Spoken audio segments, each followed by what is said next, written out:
Hello friends. आज की इस कक्षा के अंतर्गत हम लोग 2019 में यूपीएससी एग्जामिनेशंस द्वारा इन्वायरमेंट एंड इकोलॉजी के साथ साथ ज्योग्राफी में जो भी क्वेश्चंस पूछे गए थे उसका एनालिसिस करेंगे।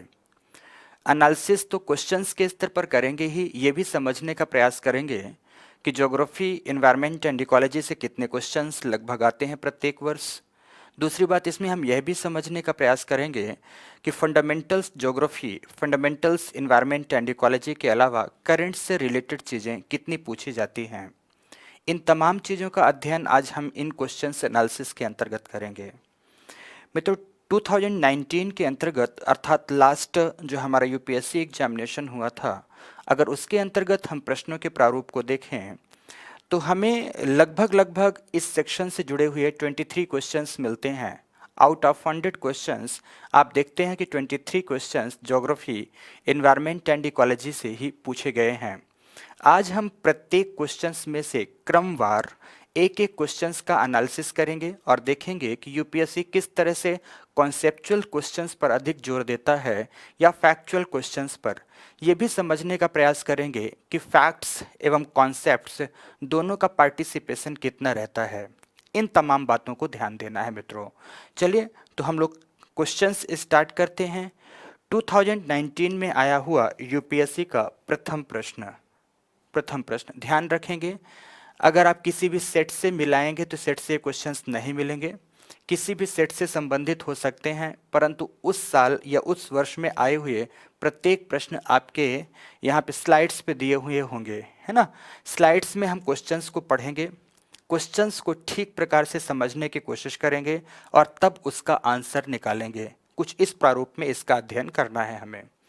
देखिए, पहला क्वेश्चन दिया है, सभी लोग ठीक प्रकार से अध्ययन करने का प्रयास करें। यहाँ पर पहला क्वेश्चन है, निम्नलिखित कथनों पर विचार करिए। भाषा हिंदी मीडियम की है, इसलिए जहाँ भी कहीं टेक्निकल वर्ड आएगा हो सकता है मैं इंग्लिश के वर्ड्स यूज़ कर दूँ, ठीक है, परेशान बिल्कुल भी नहीं होंगे। निम्नलिखित कथनों पर विचार कीजिए। पहला, कृषि मृदाएं पर्यावरण में नाइट्रोजन के ऑक्साइड मुक्त करती हैं। देखो यहाँ पर क्या दिया गया है, कृषि मृदा, क्रॉपलैंड जोन की बात की गई है कि कृषि मृदाएं पर्यावरण में नाइट्रोजन के ऑक्साइड रिलीज करती हैं। ठीक है, पहले तो आप कथन पढ़ लें, आफ्टर दैट देखें कि प्रश्न पूछ क्या रहा है। दूसरा, मवेशियों के बारे में दिया है, ठीक है, पर्यावरण में अमोनियम निर्मुक्त करते हैं या रिलीज करते हैं। फिर कुक्कुट के बारे में दिया हुआ है, ठीक है ना, कुक्कुट उद्योग पर्यावरण में अभिक्रियाशील नाइट्रोजन यौगिक निर्मुक्त करते हैं। तीन बातें आपके पास हो गई। एक आपके पास हो गई कृषि मृदा, दूसरा आपके पास हो गए मवेशी, तीसरा आपके पास हो गए कुक्कुट, है ना। कुक्कुट विभिन्न प्रकार के पक्षियों से संबंधित जो उद्योग हैं, चाहे मुर्गी पालन हो, चाहे बतख पालन हो, इत्यादि इत्यादि। इन तीनों के संदर्भ में आपको ये देखना है मित्रों कि ये प्रश्न आगे दिखे दिया है, इस प्रश्न में दिए गए तीनों कथन में से कौन कौन से सही हैं। देखिए, सबसे पहला, कृषि मृदा पर्यावरण में नाइट्रोजन के ऑक्साइड निर्मुक्त करती हैं। आपको ज्ञात है मित्रों कि कृषिगत विकास कार्यों के लिए या मृदा में उर्वरता वृद्धि के लिए नाइट्रोजनी उर्वरकों का प्रयोग होता है। सभी लोगों को पता है कि नाइट्रोजनी उर्वरकों का प्रयोग होता है। मृदा में प्राकृतिक रूप से भी नाइट्रोजन का समावेश हो सकता है। इन नाइट्रोजनी उर्वरकों का प्रयोग हमने किया। यह नाइट्रोजनी उर्वरक मृदा में अतिरेक मात्रा में उपस्थित रहते हैं तथा भूजैविक प्रक्रियाओं के माध्यम से पुनः नाइट्रोजन के ऑक्साइड में मुक्त कर दिए जाते हैं। इसका मतलब है कि कृषि क्षेत्रों से या कृषि मृदा क्षेत्रों से नाइट्रोजन के ऑक्साइड निश्चित रूप से निर्मुक्त होते हैं। जिसका जो पहला कथन था वो सही हो गया, डबल टिक कर दिया हमने, इसका मतलब ये सही है। दूसरा, मवेशियों के बारे में, किसी भी प्रकार का पशु है मित्रों, मवेशी है, किसी भी प्रकार का जीव है, विभिन्न प्रकार की उत्सर्जी प्रक्रियाओं के माध्यम से वह यूरिया मुक्त करता है। आपको पता है मित्रों, जब हम लोग यूरिनेट करते हैं तो यूरिनेशन से भी यूरिया निकलती है और फाइनली वही यूरिया, ध्यान रखेंगे, वही यूरिया अमोनिया के रूप में वायुमंडल में, अमोनियम गैस के रूप में वायुमंडल में रिलीज हो जाती है। इसका मतलब है कि निश्चित रूप से मवेशियों से भी यूरिया मुक्त होती है, अमोनियम मुक्त होता है। फिर आगे देखेंगे, कुक्कुट उद्योग के बारे में बात की गई है कि कुक्कुट उद्योग पर्यावरण में अभिक्रियाशील नाइट्रोजन यौगिक मुक्त करते हैं या नहीं करते हैं। तो इसके बारे में आपको जानकारी के लिए बता दूं मित्रों कि जो भारत में 2016 में नाइट्रोजन आधारित जो रिपोर्ट जारी की गई थी, तो नाइट्रोजन आधारित रिपोर्ट्स में यह स्पष्ट रूप से बताया गया था कि एक वर्ष में जितना भी नाइट्रोजन के ऑक्साइड्स, विभिन्न प्रकार के ऑक्साइड्स मुक्त होते हैं, उनमें से कुक्कुट उद्योग 6% नाइट्रोजन के विभिन्न ऑक्साइड्स का उत्सर्जन करता है। तो हमारा यहाँ हम देख पा रहे हैं कि कुक्कुट इंडस्ट्री से भी नाइट्रोजन मुक्त होती है, मवेशियों के द्वारा भी अमोनियम मुक्त किया जाता है तथा कृषि मृदाओं से नाइट्रोजन मुक्त होते हैं या नाइट्रोजन के ऑक्साइड मुक्त होते हैं। इस प्रकार से इसमें से दिए गए तीनों के तीनों कथन सही हैं। तो इसका आंसर क्या होना चाहिए मित्रों? डी होना चाहिए, जिसमें 1, 2 एवं 3 इसमें दिया भी गया था कि उपर्युक्त में से कौन से कथन सही हैं। तो कौन से कथन सही होंगे मित्रों? इसमें तीनों कथन हैं, 1, 2, 3 तीनों कथन सही है। इस प्रकार से इसका आंसर क्या हुआ? डी हुआ। ओके मित्रों, चलिए आगे बढ़ते हैं, एक एक करके इसी तरह से हमें क्वेश्चंस को देखते जाना है। ओह, ये फैक्ट पर आधारित क्वेश्चन हो गया। देखो यहाँ पर ये फैक्ट है, सीधा फैक्ट्स है, ठीक है। पीछे का जो क्वेश्चन था वो कॉन्सेप्ट था, संकल्पना थी। अगर आपको संकल्पनात्मक पक्ष की समझ है कि मृदा में नाइट्रोजन उपस्थित है या नहीं, मृदा का नाइट्रोजन किस प्रकार से जैव रासायनिक प्रक्रियाओं के माध्यम से नाइट्रस ऑक्साइड के रूप में पुनः वायुमंडल में मुक्त होता है, पूरी प्रक्रिया ही है। जीवों के माध्यम से भी नाइट्रोजन स्थिरीकरण की प्रक्रिया मृदा में होती है और आप लोग उसे पूरी तरह से आप नाइट्रोजन साइकिल के अंतर्गत पढ़ते हैं। जब आप इकोलॉजी का कंसेप्ट पढ़ रहे होते हैं तो बायो जियोकेमिकल साइकिल के पक्ष में आप पढ़ते हैं नाइट्रोजन साइकिल, और नाइट्रोजन साइकिल के तहत भी पढ़ते हैं कि कृत्रिम तरीके से या प्राकृतिक तरीके से जो मृदा में नाइट्रोजन हम लोग आपूर्ति करते हैं, वह नाइट्रोजन फिर से नाइट्रोजन की विभिन्न ऑक्साइड्स के रूप में वायुमंडल में मुक्त हो जाती है। तो इस तरह से आपको अगर संकल्पनात्मक पक्ष की समझ वहां पर थी तो उसका जवाब निकालेंगे। परंतु मित्रों, ये फैक्ट आधारित प्रश्न है, इस फैक्ट्स के बारे में जानकारी होनी चाहिए। अलियार, ईसापुर और कांसाबती 3 फैक्ट दिए हैं। जैसे ज्ञात स्थलों में क्या समानता है, इसका मतलब है सीधा सीधा प्रश्न कहता है यह तीनों का संबंध किस बात से है, इन तीनों का संबंध किस बात से है, ये पूछा गया है, ठीक है ना, ये पूछा गया है मित्रों। तो बहुत सिंपल है कि ये तीनों के तीनों मित्रों रिजर्वायर हैं जिन्हें हम लोग जलाशय कहते हैं। ये तीनों के तीनों क्या है? अपने आप में जलाशय हैं। इनके बारे में फैक्ट्स हैं मित्रों। इन पर विगत वर्षों में तत्कालिक करंट्स में कुछ चर्चाएं थी कई अन्य कारणों से, तो इस वजह से इनकी चर्चा जब हुई तो ये देखो फैक्ट्स यहाँ पर क्वेश्चंस के रूप में आ गए कि अलियार, ईसापुर और कांसाबती जैसे स्थल किस बात से संबंधित हैं या किस बात को लेकर समानता रखते हैं। तो जब तीनों के तीनों रिजर्वायर हैं तो आपको देखना है इसमें से प्रश्न का कौन सा पक्ष रिजर्वायर से संबंधित है। तो पहला, हाल में खोजे गए यूरेनियम निक्षेप नहीं, उष्णकटिबंधीय वर्षा वन नहीं, भूमिगत गुफा तंत्र नहीं, तो जल भंडार, ये जल भंडार ही मित्रों क्या कहलाते हैं? रिजर्वायर कहलाते हैं। इसका मतलब ये तीनों के तीनों क्या हो गए? जल भंडार। इसका आंसर डी हो गया। परंतु हमारा कर्तव्य बनता है कि इन तीनों के विषय में हम कुछ बातें अवश्य जानें। देखो, जैसे आप अलियार के बारे में जान रहे हैं, अलियार रिजर्वायर कहाँ अवस्थित है? तो मित्रों, अलियार अपने आप में एक नदी भी है। अलियार अपने आप में एक नदी है। किस राज्य के अंतर्गत पड़ती है? तमिलनाडु राज्य के अंतर्गत पड़ती है। अगर हम बात करें अलियार की, अलियार किस राज्य के अंतर्गत पड़ती है नदी? ये तमिलनाडु के अंतर्गत पड़ती है। तमिलनाडु में अलियार नदी पर बनाया गया है ये बांध। अलियार की एक विशेषता बता दूं कि इसकी ये अलियार नदी कन्नाड़ी पुझा करके एक नदी है। कौन सी नदी है? कन्नाड़ी पुझा। पुझा का मतलब नदी ही होता है। कन्नाड़ी पुझा नदी है और ये नदी फाइनली, एक नदी का नाम आपने सुना होगा, बहुत प्रसिद्ध नदी है, तमिलनाडु से निकलती है, तमिलनाडु की पर्वतीय क्षेत्रों से, और बाद में प्रवाहित होती हुई मित्रों केरल की ओर जाती है एक नदी जिसका नाम है पेरियार।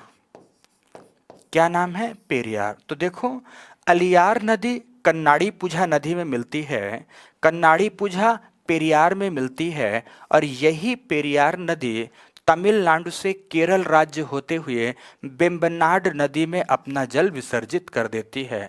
तो ठीक है ना, तो आपको केवल इतना जानना है मित्रों कि अलियार नदी पर बनाया गया यह रिजर्वायर है, तमिलनाडु राज्य पर पड़ता है। यह अलियार कन्नाड़ी पुझा नदी की सहायिका है। कन्नाड़ी पुझा अंत में पेरियार में जाकर अपना वाटर डिस्चार्ज करती है। पेरियार के बारे में आप जानते ही हैं कि यह तमिलनाडु के पर्वतीय क्षेत्रों से निकलकर केरल राज्य में अपवहित होती हुई वेम्बनाड झील में अपना जल विसर्जित कर देती है, अपना जल विसर्जित करती है। अब दूसरी बात आती है मित्रों ईसापुर की। ठीक है, ये ईसापुर रिजर्वायर कहाँ है? तो मित्रों आपने महाराष्ट्र में गोदावरी नदी के अपवाह तंत्र को देखा होगा। गोदावरी को आप जानते हैं कि त्र्यंबक पहाड़ी से निकलती है, और त्र्यंबक पहाड़ी से निकलकर कहाँ पर? बंगाल की खाड़ी में कृष्णा के साथ मिलकर संयुक्त रूप से डेल्टा का निर्माण करती है। गोदावरी की उत्तरी सहायिकाओं में आप देखेंगे तो प्रथम नदी प्राप्त होती है पूर्णा। पूर्णा के बाद एक जो मुख्य नदियों की इसमें तंत्र प्राप्त होते हैं उसमें से एक नदी है पेनगंगा, दूसरी नदी है वर्धा, तीसरी नदी है वेनगंगा, और इनकी संयुक्त धारा कहलाती है इनकी ये सारी की तीन तीन नदियां मिलें और इनकी संयुक्त धारा अंततः किसमें जाकर अपना वाटर डिस्चार्ज करती है? गोदावरी में अपना जल जाकर विसर्जित कर देती है। अब आगे देखेंगे, इसी तरह से आप देखेंगे गोदावरी में इंद्रावती नदी, सबरी तथा सिलेरू नदियां भी संयुक्त रूप से उत्तरी भाग में जल विसर्जित करती हैं। दक्षिणी भाग में प्रवाहित होने वाली मुख्य नदी जो सहायिका है इसकी, उसमें से मांजरा है। अब इन समस्त नदियों के संदर्भ में मैं आपको बता दूं मित्रों ईसापुर के बारे में कि ये ईसापुर नदी ईसापुर बांध इस पेन गंगा पर नांदेड़ जिले के समीप अवस्थित है। किस नदी पर अवस्थित है? पेन गंगा नदी पर। पेन गंगा। तो पेन गंगा किसकी सहायक नदी है? बेसिकली यह गोदावरी की सहायक नदी है। पर कैसी कैसी सहायक नदी है? पेन गंगा, वर्धा, वेनगंगा, तीनों की तीनों एक साथ संयुक्त होती हैं। इन तीनों की संयुक्त धारा को प्राणहिता बोलते हैं। प्राणहिता फाइनली जाकर गोदावरी में जल विसर्जित करती है। पर आपको इतना विस्तार से इसमें नहीं जानना है, जितनी बातें जाननी थी मैंने बता दिया कि ईसापुर महाराष्ट्र राज्य के अंतर्गत नांदेड़ जिले के बारे में भी जानने की जरूरत नहीं है। पेन गंगा नदी में बनाया गया एक रिजर्वायर है। ठीक है, फिर नेक्स्ट आती है बात कांशावती के बारे में। अब कांशावती के बारे में देखो मित्रों, आप ये कांशावती नदी का भी नाम है कांशावती। कांशावती रिजर्वायर कांसावती नदी में भी अवस्थित है। तो आखिर ये नदी कहाँ है, ये कहाँ प्रवाहित होती है? तो एक पठारी क्षेत्र है, पूर्वी पठार का विशिष्ट अंग है जिसे हम लोग भारत का मिनरल हाउस कहते हैं, छोटा नागपुर का पठार। छोटा नागपुर पठार का मुख्य भाग मित्रों झारखंड राज्य के अंतर्गत आता है, परंतु इसका पूर्वी हिस्सा, छोटा सा पूर्वी हिस्सा पश्चिम बंगाल के अंतर्गत पड़ता है, और पश्चिम बंगाल का पुरुलिया जिला मुख्य रूप से इस पठारी क्षेत्र पर अवस्थित है। तो ये कांशावती नदी बेसिकली निकलती है छोटा नागपुर प्लेटू से। छोटा नागपुर प्लेटू से छोटानागपुर प्लेटू से निकलकर यह पुरुलिया, बांकुरा आदि जिले में प्रवाहित होती हुई बंगाल की खाड़ी में अपना जल विसर्जित करती है। बंगाल की खाड़ी में, अर्थात इसका जो मुख्य प्रवाह क्षेत्र है वो प्राप्त हो रहा है पश्चिम बंगाल में। इसीलिए कांशावती रिजर्वायर कहाँ अवस्थित है मित्रों? वेस्ट बंगाल में अवस्थित है। तीनों के तीनों फैक्ट्स थे, आप देख रहे हैं। अलियार तमिलनाडु में अवस्थित, ईसापुर महाराष्ट्र में अवस्थित और कांशावती रिजर्वायर वेस्ट बंगाल में अवस्थित है। इन तीनों का संबंध किससे है? जल भंडार से है। इसलिए इसका आंसर क्या होगा? डी होगा। नेक्स्ट क्वेश्चन देखते हैं मित्रों।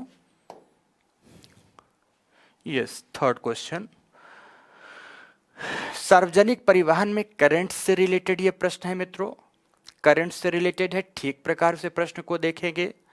ठीक प्रकार से ये भी आप याद रखेंगे क्वेश्चन एनालिसिस के समय कि जब भी प्रश्न करंट से आता है तो उस प्रकार के करंट्स का रिपीट होने का चांसेस बहुत कम होता है।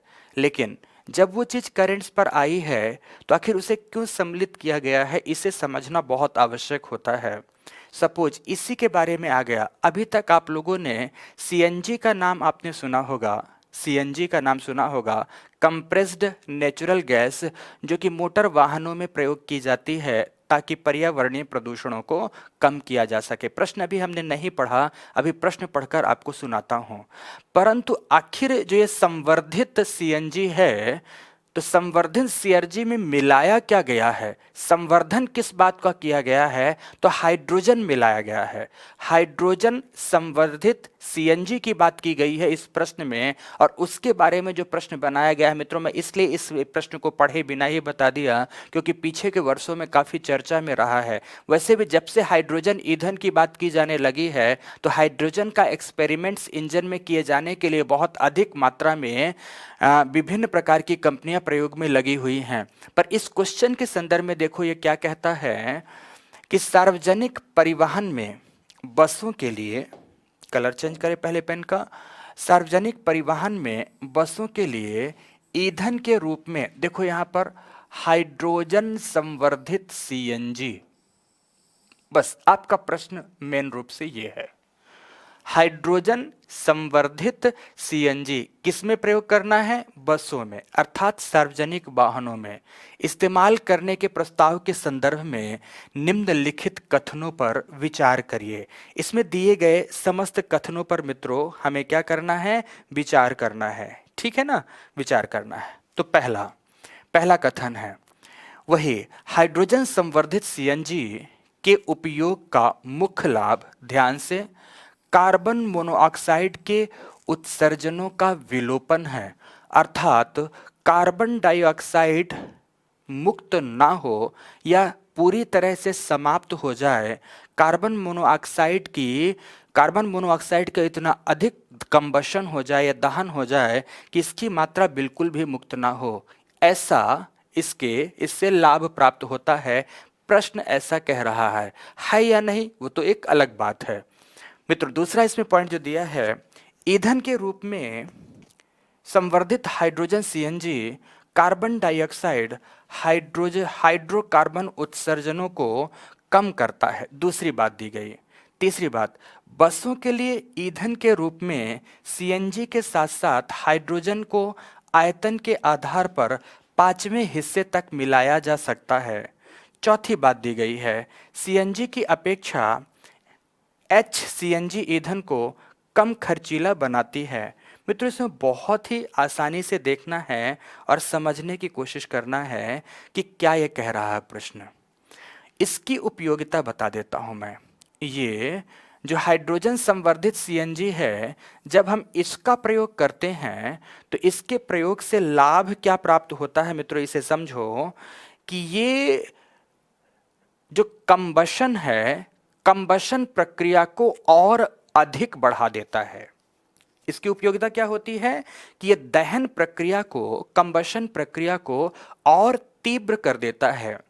कंबशन की प्रक्रिया जितनी ही तीव्र होगी, carbon monoxide carbon dioxide, sulphur के ऑक्साइड, नाइट्रोजन के ऑक्साइड तथा विभिन्न प्रकार के हाइड्रोकार्बनों का उत्सर्जन कम होने लगता है, विलुप्त नहीं होता मित्रों। हाइड्रोजन संवर्धित सीएनजी के प्रयोग से जब कंबशन की प्रक्रिया तीव्र होती है, दहन की प्रक्रिया तीव्र होती है, तो अदहित पदार्थ, अदहित हाइड्रोकार्बन का भी दहन होने लगता है। जब अदहित हाइड्रोकार्बन का दहन होगा तो पर्यावरण में उनके मुक्त होने की दर क्या हो जाएगी? कम हो जाएगी। पर्यावरण में उनके मुक्त होने की दर कम हो गई, इसका मतलब कि इसका जो दूसरा पॉइंट था वह बिल्कुल सही है। मैंने क्या क्या बताया? Carbon dioxide, carbon monoxide, sulphur के ऑक्साइड, नाइट्रोजन के ऑक्साइड तथा विभिन्न प्रकार के हाइड्रोकार्बन्स, अन्य हाइड्रोकार्बन्स का उत्सर्जन कम मात्रा में होता है, रिलेटिवली कम हो जाता है। तो ये तो सही है, लेकिन मित्रों जो ये कह रहा है कि कार्बन मोनोऑक्साइड के उत्सर्जन का विलोपन हो जाता है, अर्थात समाप्ति हो जाती है, तो ऐसा बिल्कुल नहीं है ना? ऐसा इसमें बिल्कुल नहीं है। इसका मतलब हमारा यह ऑप्शन गलत हो गया। मैंने यहाँ क्या कहा है कि अब जो अपूर्ण दहन हो रहा है, तो अपूर्ण दहन के लिए मैंने ये शब्द प्रयोग नहीं किया कि यहाँ पर पूर्ण दहन प्रक्रिया हो जाएगी, बल्कि दहन प्रक्रिया में तीव्रता आ जाती है। दहन की तीव्रता आने से जो ये मुक्त होने वाले हानिकारक पदार्थ थे, हानिकारक गैसें थी, इनकी मात्रा में कमी आती है, ना कि विलोपन आता है। इसलिए मित्रों पहला विकल्प गलत हो गया, दूसरा विकल्प सही हो गया। ठीक है। अब देखो यहां पर बात कि जो आयतन की बात की गई है कि किसी भी नेचुरल गैस में हाइड्रोजन का आयतन कितना मिलाया जा सकता है, तो मित्रों मैं आपको बता दूं कि ये 8% के आसपास तक मिलाया जा सकता है। सामान्य रूप से कितना मिलाया जा सकता है? 8% या 8.5% तक मिलाया जा सकता है, इतना मिलाया जाता है। ठीक है। तो मित्रों अब यहाँ आप देखो कि बसों के लिए जो ईंधन प्रयोग करना है, तो बसों के लिए इसमें एकदम स्पष्ट रूप से कोट कर रहा है कि सीएनजी के साथ हाइड्रोजन को आयतन के आधार पर 5वें हिस्से तक मिलाया जा सकता है, लगभग उसके आसपास तक बैठता है और 5वें हिस्से तक भी मिलाया जा सकता है। इसलिए मित्रों इसका ये जवाब भी निश्चित रूप से सही होगा। ध्यान रखना इसका मात्रा बहुत अधिक नहीं बढ़ाई जा सकती, ठीक है ना? फिर आगे जो बात की गई है सीएनजी की अपेक्षा एचसीएनजी ईंधन कम खर्चीला बनाती नहीं, ये गलत हो गया मित्रों। एचसीएनजी महंगी होती है। एचसीएनजी सीएनजी की अपेक्षा क्या होती है? महंगी होती है। इसीलिए लोगों के संदर्भ में अभी यह प्रचलन में नहीं है। तो मित्रों हमारा यह विकल्प भी गलत हो गया। इसका मतलब दो विकल्प सही हैं। तो अब नीचे देखते हैं उपर्युक्त में से कौन कौन से कथन सही हैं। तो जिसमें से 2 एवं 3 दिया हो, पहला ऑप्शन गलत, बी ऑप्शन सही है, अर्थात 2 और 3 दो सही हैं, क्योंकि कथन में पूछा है सही हैं। कई बार यहाँ कथन में ऐसा दे देता है, गलत है लिख के नहीं देगा, बल्कि लिख के दे देगा कौन कौन से सही नहीं हैं। तो नहीं शब्द को भी ठीक प्रकार से आपको फोकस करना होगा। ओके मित्रों, तो एक एक प्रश्नों को ठीक प्रकार से देखते चलें। ये करंट्स की चीज़ थी, करंट से रिलेटेड था, इसलिए आप लोगों को जानना भी चाहिए। कई वर्षों से हाइड्रोजन एनर्जी के बारे में चर्चा में चल रही हैं बातें, इसलिए आपको जानना है। नेक्स्ट, मीथेन हाइड्रेट्स, ये कॉन्सेप्ट्स भी है, ये करंट्स भी है। मीथेन हाइड्रेट्स शब्द ही अपने आप में कॉन्सेप्ट भी है और शब्द भी है। इसे दूसरे नाम से मित्रों आइस मीथेन भी कहते हैं। दूसरा इसका नाम क्या दिया जाता है? आइस मीथेन दिया जाता है। मीथेन आइस है। इसी को फायर आइस भी कहते हैं और इसी को गैस हाइड्रेट भी कहते हैं। तीन शब्द चाहे तो आप लिख सकते हैं। इसे किस नाम से जानते हैं? मीथेन आइस भी कहते हैं, मीथेन आइस। दूसरा इसे फायर आइस कहते हैं, फायर आइस। और इसे एक और नाम देते हैं गैस हाइड्रेट, प्रश्न देखते हैं क्या पूछा है। आफ्टर दैट इसके बारे में संकल्पना समझते हैं, तब आप उसका ऑप्शन खोजिएगा। मीथेन हाइड्रेट के निक्षेपों के बारे में निम्नलिखित में से कौन से कथन सही हैं? पहला, भूमंडलीय तापन के कारण इन निक्षेपों से मीथेन गैस का निर्मित होना प्रेरित हो सकता है। ठीक है, पढ़ लिया हमने। दूसरा, मीथेन हाइड्रेट के विशाल निक्षेप उत्तर ध्रुवीय टुंड्रा में तथा समुद्री अधः स्थल के नीचे पाए जाते हैं। ठीक है, ये भी ठीक है। देखते हैं आगे। वायुमंडल के अंदर मीथेन 1 या 2 दशक के बाद कार्बन डाइऑक्साइड में ऑक्सीकृत हो जाता है। कार्बन डाइऑक्साइड मित्रों क्या हो जाता है? ऑक्सीकृत हो जाता है। अब कॉन्सेप्ट समझो इसके लिए। अब इसका कॉन्सेप्ट समझो मित्रों। मीथेन हाइड्रेट का स्वभाव है कि यह जहां भी अति निम्न तापीय दशाओं को प्राप्त करता है वहां पर निक्षेप के रूप में जमा हो जाता है। अगर पृथ्वी तंत्र की बात करें, पृथ्वी में क्रायोस्फीयर की बात करें, निम्न तापीय मंडल की बात करें, तो निम्न तापीय मंडल के संदर्भ में मित्रों सर्वाधिक निम्न तापमान प्राप्त होता है दोनों ध्रुवों में, उत्तरी ध्रुव और दक्षिणी ध्रुवों में, अर्थात पोलर जोन में। तो पोलर जोन में प्राप्त होने वाली जो हिमटोपियां हैं, आइस कैप हैं, उन आइस कैप में मीथेन हाइड्रेट क्या रहता है? जमा रहता है। यह जो मीथेन आइस है ये आइस क्रिस्टल्स के रूप में वहां पर जमा हो जाती है और स्थिर रहती है। इसी तरह मित्रों जब सागर में आप गहराई के अनुसार प्रवेश करते हैं तो आपको जानकारी होनी चाहिए कि जैसे जैसे आप गहराई के अनुसार जाते हैं निम्न तापीय दशाएं प्राप्त होती हैं। सागर के बॉटम का तापमान सबसे निम्न होता है, 0 डिग्री सेल्सियस के आसपास होता है। तो इसके स्वभाव के बारे में मैंने क्या बताया कि जहां भी निम्न तापीय दशाएं होती हैं वह आइस क्रिस्टल्स के रूप में जाकर जमा हो जाता है। समझ गए मेरी बात कि नहीं? अब देखो दूसरी बात, इसे अगर तापमान प्राप्त हुआ, अगर ध्रुवीय हिम पिघलना शुरू हुई, अगर तापमान बढ़ा, ध्रुवीय हिम पिघलना शुरू हुई, तो यह जो मीथेन आइस मीथेन है, मीथेन हाइड्रेट है मित्रों, फिर से यह वायुमंडल में मुक्त होकर मीथेन के रूप में मुक्त हो जाती है। और मीथेन के बारे में आप जानते हैं, मीथेन गैस मित्रों अपने आप में क्या है? ग्लोबल वार्मिंग गैस है या ग्रीन हाउस गैस है। ठीक है ना, वैश्विक तापन उत्पन्न करती है।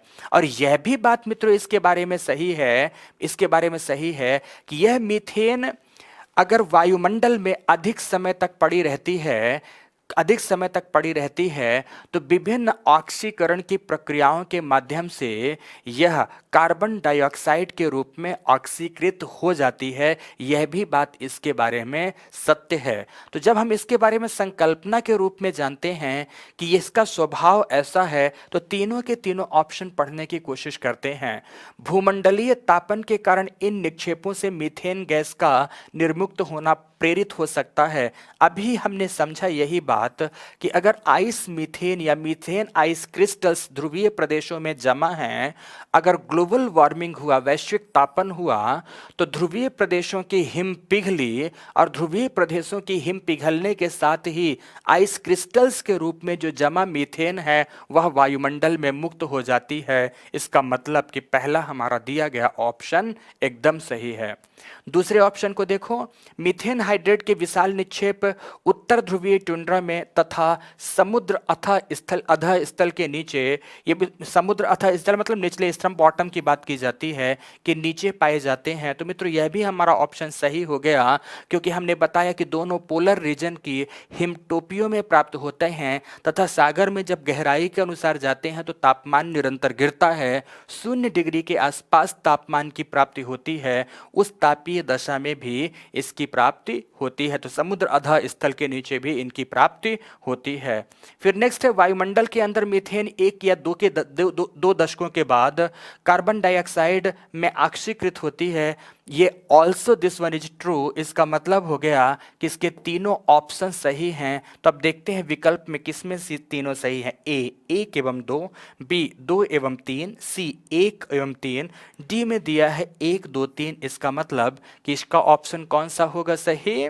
डी होगा। अब देखो मित्रों यहाँ ध्यान से देखो, प्रश्नों में ये समझने की कोशिश करो, अब यही प्रश्न दोबारा नहीं पूछा जाएगा, लेकिन प्रश्नों में ये समझने की कोशिश करो कि मीथेन हाइड्रेट्स करंट्स में चर्चा का विषय था, लेकिन इससे जब प्रश्न बनाया है तो प्रश्न ज्योग्राफी से भी मिला दिया, प्रश्न एनवायरमेंट से भी मिला दिया, प्रश्न बेसिक फंडामेंटल से भी मिला दिया और प्रश्न एडवांस से भी मिला दिया। समझना यहाँ पर जो मीथेन हाइड्रेट्स के विशाल निक्षेप उत्तर ध्रुव एवं दक्षिण ध्रुव में प्राप्त होते हैं, ये फंडामेंटल ज्योग्राफी का सेक्शन है। तो दूसरा एनवायरमेंट से देखो कैसे है, भूमंडलीय तापन के कारण इन निक्षेपों से मीथेन गैस निर्मुक्त होना प्रेरित होता है। इस समय पर लगातार ये बात चर्चा में चलती रहती है कि ग्लोबल वार्मिंग के प्रभाव से ध्रुवीय क्षेत्रों की हिम पिघल रही है, तो वहाँ से मीथेन के हाइड्रेट्स मीथेन मुक्त कर रहे हैं, ब्लैक कार्बन मुक्त कर रही हैं। और मित्रों ये प्रबल ग्लोबल वार्मिंग गैसें हैं, वैश्विक तापन उत्पन्न करने वाली गैसें हैं, जिससे और अधिक ग्लोबल वार्मिंग की समस्या या क्लाइमेट चेंज की समस्या आएगी। तो ये सारी चीज़ें करंट से रिलेटेड, फंडामेंटल बेसिक स्टडी से रिलेटेड हैं तथा कई चीज़ों को ऐसा किया है कि टॉपिक को आपस में मिला दिया है। इसीलिए कहा जाता है कि यूपीएससी इंटर डिसिप्लिनरी अप्रोच रखती है, 2 विषयों या 3 विषयों को एक साथ मिलाती है। फंडामेंटल भी एक ही प्रश्न में देती है, करेंट्स भी एक ही प्रश्न में देती है, साइंस भी देती है, ज्योग्राफी भी देती है, एनवायरनमेंट भी देती है। अगर चीज़ों की आपको होलिस्टिक समझ है तो आप जवाब ठीक प्रकार से निकाल पाएंगे। मित्रों ये प्रश्न सब बहुत ही सरल हैं, बस मीथेन हाइड्रेट्स के बारे में अगर आपको पता है तो आप सभी प्रश्नों का जवाब ठीक प्रकार से, सभी विकल्पों का जवाब आप ठीक प्रकार से निकाल पाएंगे। ऐसी ही कोशिश करनी है हमें अध्ययन के अंतर्गत चीज़ों को आगे बढ़ाने की। ओके, नेक्स्ट क्वेश्चन नंबर 5, निम्नलिखित पर विचार करिए। एनवायरनमेंट का क्वेश्चन है, बेसिक क्वेश्चन है, फंडामेंटल क्वेश्चन है। Carbon monoxide, methane, ozone, sulphur dioxide. अब इनके बारे में क्या है, फसल जैव मात्रा में, फसल ऑब्लिक जैव मात्रा बायोमास के अवशेषों के दहन के कारण वायुमंडल में उपर्युक्त में से कौन कौन सी गैसें मुक्त होती हैं या कौन कौन मुक्त होते हैं। यहाँ 4 गैसें दी गई हैं मित्रों, बहुत सरल है, ठीक प्रकार से समझेंगे। यहाँ 4 गैसें दी गई हैं। पहली गैस है कार्बन मोनोऑक्साइड, दूसरी गैस है मीथेन, तीसरी है ओजोन, चौथी है सल्फर डाइऑक्साइड। 4 गैसें हैं। अगर बायोमास का, लेकिन किस बायोमास का, फसलों का बायोमास, अगर इसका दहन किया गया, इसे जलाया गया, तो इसे जलाए जाने से कौन कौन सी गैस मुक्त होती हैं। अब देखो मित्रों ये कहाँ से प्रेरित है, आपको पता है कि प्रत्येक वर्ष पंजाब एवं हरियाणा में पुआल जलाया जाता है। समझ रहे हैं मेरी बात कि नहीं, जिसे आप पराली कहते हैं, पुआल या पराली जलाई जाती है। पराली के जलाए जाने से पंजाब एवं हरियाणा के आसपास जितने भी संलग्न राज्य हैं, राज्यों के जिले हैं, वह सब पर्यावरणीय प्रदूषण से दुष्प्रभावित हैं। यहाँ तक कि ये इसके प्रभाव से दिल्ली भी बची हुई नहीं रहती है। पर्यावरण विदों का मानना है या चिंतकों का कहना है कि पराली को जलाया ना जाए, बल्कि इसके कुछ अन्य प्रयोग किए जाएं। इसे मल्चिंग के रूप में भी प्रयोग किया जा सकता है।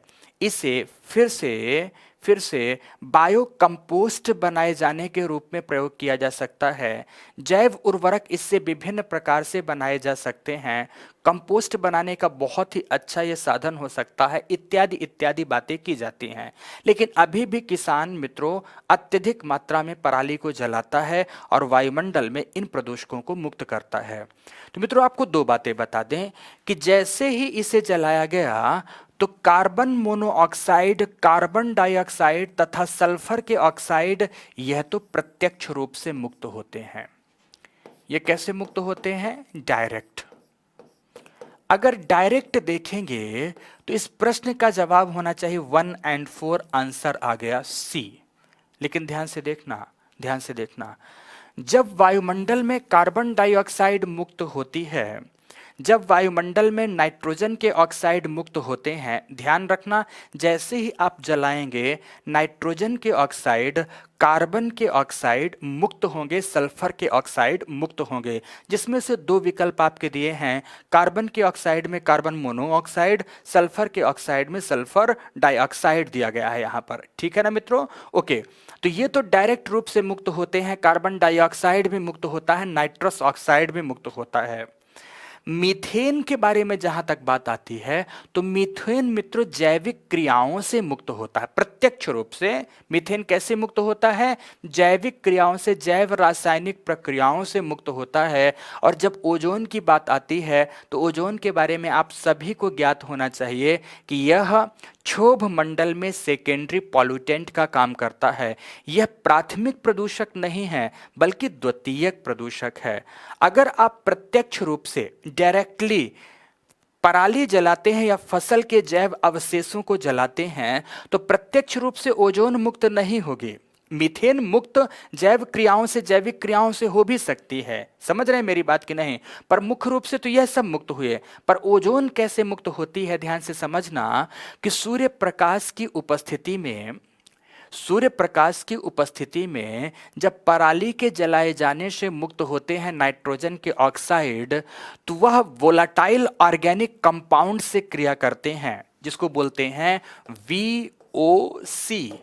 क्या बोलते हैं? Volatile organic compound. ये किससे क्रिया कर लेता है? NOx, नाइट्रोजन के विभिन्न ऑक्साइड से क्रिया करते हैं और इसकी क्रिया से मुक्त होता है ओजोन। क्या होता है? इसकी क्रिया से मुक्त होता है ओजोन। तो अगर प्रत्यक्ष रूप से देखें तो इससे जलाए जाने से कार्बन मोनोऑक्साइड, ऑप्शन में से कार्बन मोनोऑक्साइड तथा सल्फर डाइऑक्साइड मुक्त होती है, तो इसका जवाब होना चाहिए 1 एवं 2।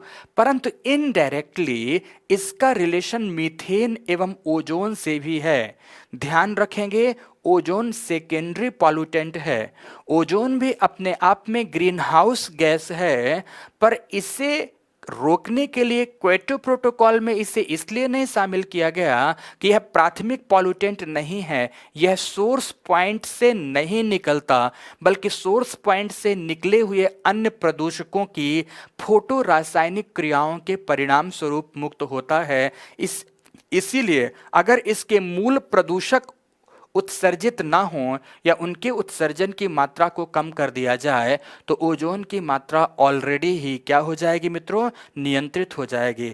परंतु मित्रों फाइनल हम लोग आंसर की ओर चलते हैं। सेकेंडरी पॉल्यूटेंट के रूप में ही सही, परंतु यह मुक्त होते हैं, इसलिए इसके जवाब हो जाएंगे चारों। तो ऑप्शन देखते हैं क्या चारों हैं इसमें। निश्चित रूप से इसका जवाब 1 2 3 4 आ रहा है। इसका मतलब इसका सही जवाब, राइट जवाब क्या होगा?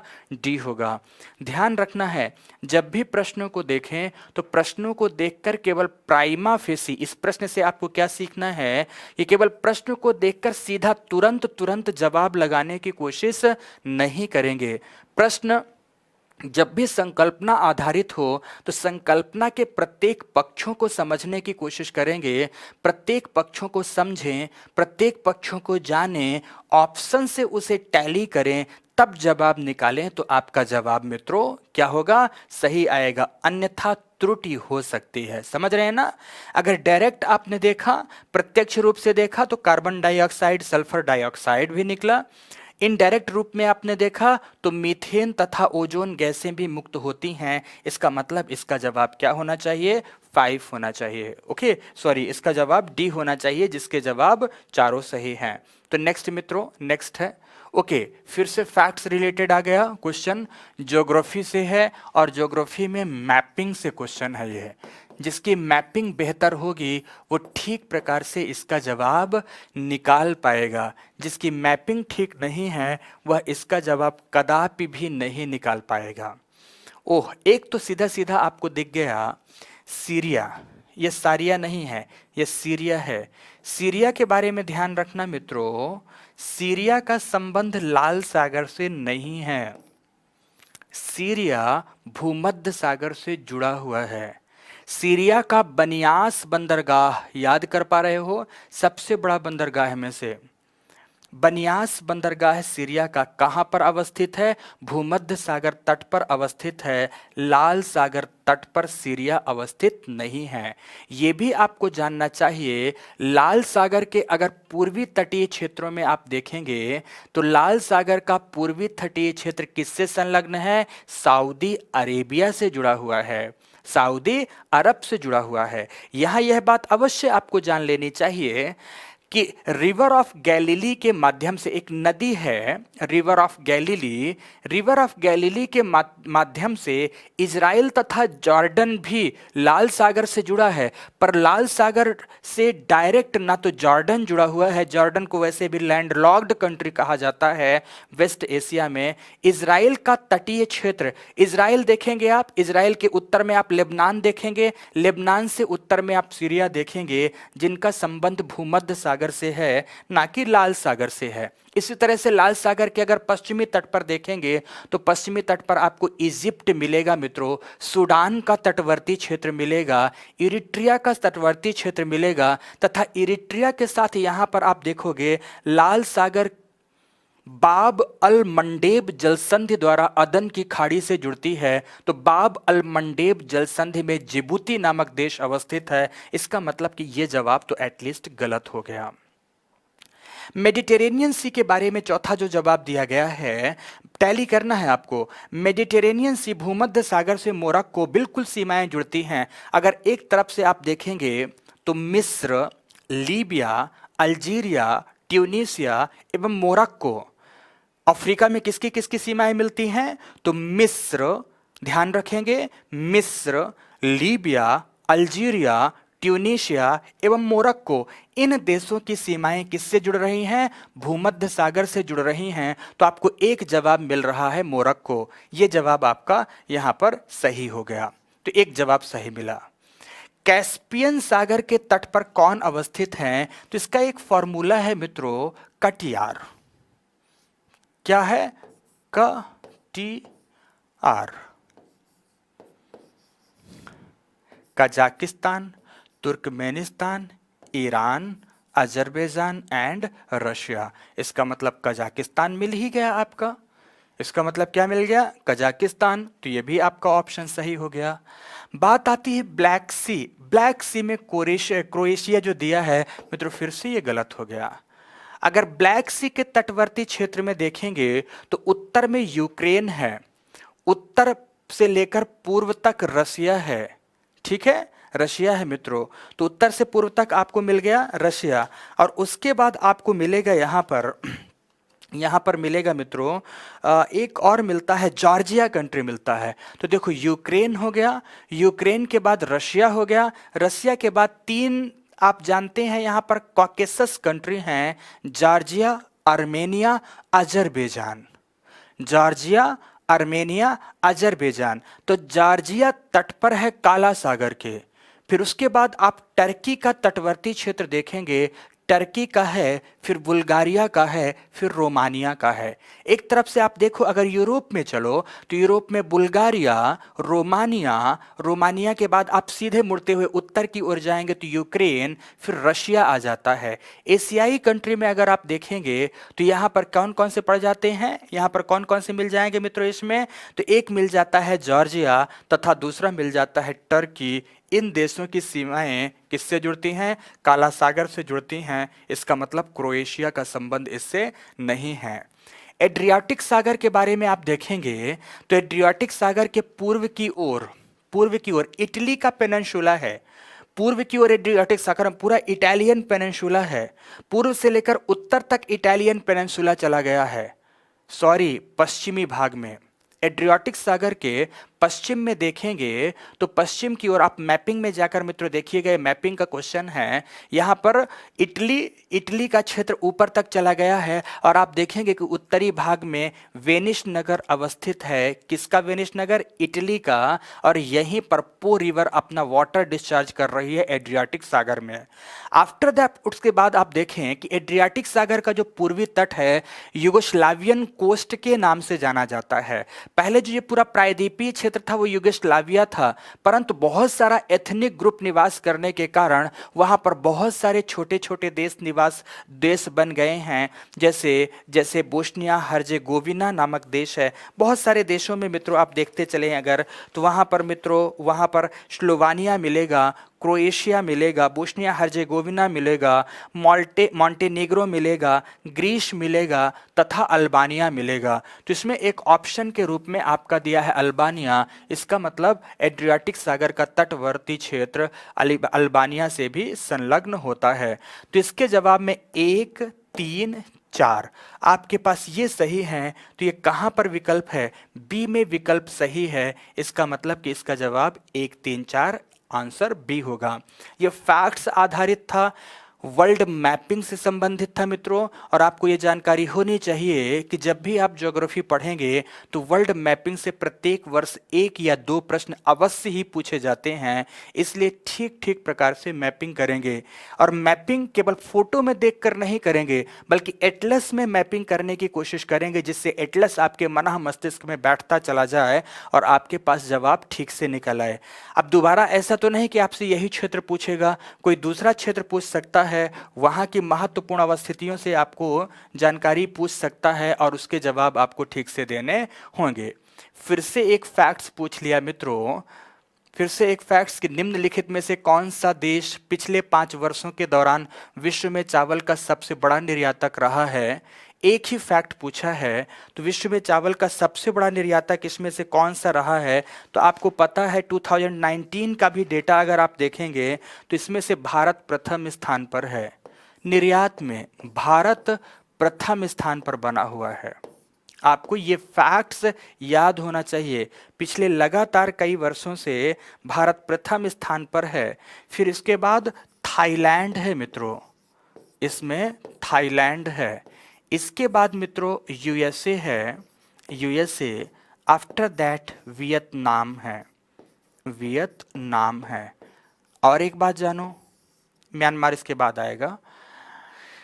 अगर 2019 का डेटा देखेंगे तो आपको ऐसा मिलेगा, पर कुल 5 वर्षों का अगर डेटा देखेंगे तो ये यूएसए यहाँ पर पीछे चला जाएगा, वियतनाम तीसरे स्थान पर आ जाएगा, वियतनाम तीसरे स्थान पर आ जाएगा।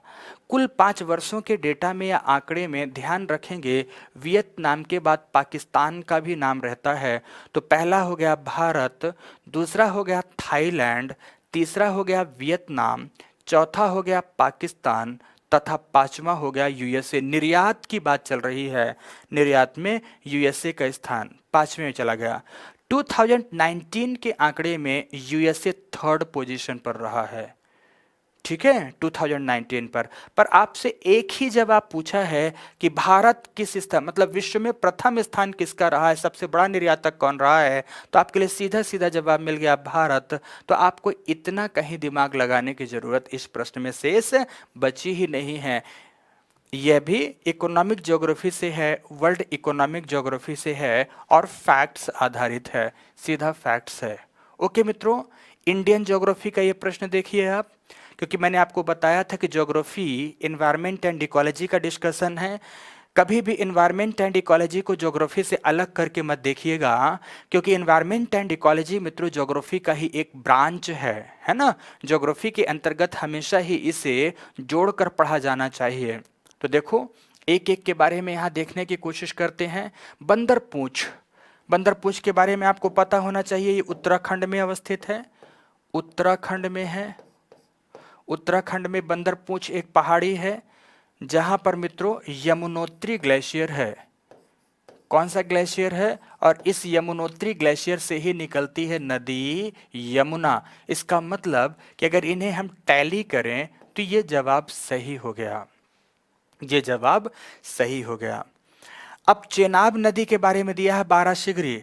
आपको पता होना चाहिए मित्रों कि हिमाचल प्रदेश में ग्रेटर हिमालय पर अवस्थित है एक दर्रा, जिसे आप किस नाम से जानते हैं? बारालाचा। किस नाम से जानते हैं? बारह लाचा कहते हैं और बारह लाचा के समीप ही अवस्थित है बारासिगरी ग्लेशियर। ये बारासिगरी ग्लेशियर है तो चेनाब नदी बारासिगरी ग्लेशियर से निकलती है। बेसिकली चेनाब दो नदियों की संयुक्त धारा है। एक नदी है चंद्र, दूसरी नदी है भागा। दोनों नदी जब आपस में मिल गई तो ये चंद्रभागा नहीं बनती। चंद्रभागा ध्यान रखना भीमा नदी का नाम है महाराष्ट्र में, गलती मत कर देना। चंद्र अलग नदी है, भागा अलग नदी है। जब चंद्र एवं भागा दोनों आपस में मिलती हैं तो कौन सी नदी बन जाती है?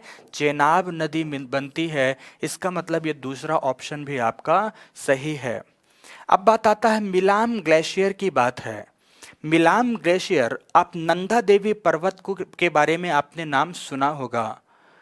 नंदा देवी पर्वत के बारे में, नंदा देवी पर्वत के समीप दो महत्वपूर्ण ग्लेशियर नंदका एवं पिंडार हैं तथा उसके उत्तरी भाग में अवस्थित है मिलाम। उसके उत्तरी भाग में कौन सा ग्लेशियर अवस्थित है मित्रों? मिलाम ग्लेशियर अवस्थित है। और मिलाम ग्लेशियर के बारे में आपको बता दूं कि ये यहाँ से इससे गौरी गंगा नामक नदी निकलती है। कौन सी नदी निकलती है इससे? मिलाम ग्लेशियर से गौरी गंगा नदी निकलती है। और यही गौरी गंगा नदी लास्ट में जाकर काली नदी में मिल जाती है। और इस काली के बारे में आपको इस समय इसलिए नाम पता होना चाहिए कि भारत और नेपाल के मध्य विवाद इसी नदी घाटी को लेकर है। समझ रहे हैं? तो मिलाम से कौन सी नदी निकलती है? गौरी गंगा निकलती है, ना कि मंदाकिनी निकलती है। मंदाकिनी अलकनंदा की सहायिका है मित्रों, जिसके तट पर आपका केदारनाथ अवस्थित है। जिसके तट पर क्या अवस्थित है? केदारनाथ अवस्थित है। और मंदाकिनी नदी के बारे में अगर एक फैक्ट आपको जानना है तो यह है चोराबाड़ी। यह चोराबाड़ी ग्लेशियर से निकलती है। इसी मंदाकिनी नदी के तट पर केदारनाथ है। ये जाके अलकनंदा में अपना जल रुद्रप्रयाग के समीप विसर्जित करती है। मंदाकिनी एवं अलकनंदा का संगम ही रुद्रप्रयाग कहलाता है। तो मित्रों इसका तीसरा ऑप्शन गलत हो गया। सियाचिन ग्लेशियर के बारे में आपको बता दूं कि सियाचिन ग्लेशियर ध्रुवीय क्षेत्रों को छोड़ दें तो विश्व के सबसे बड़े ग्लेशियर में से एक है।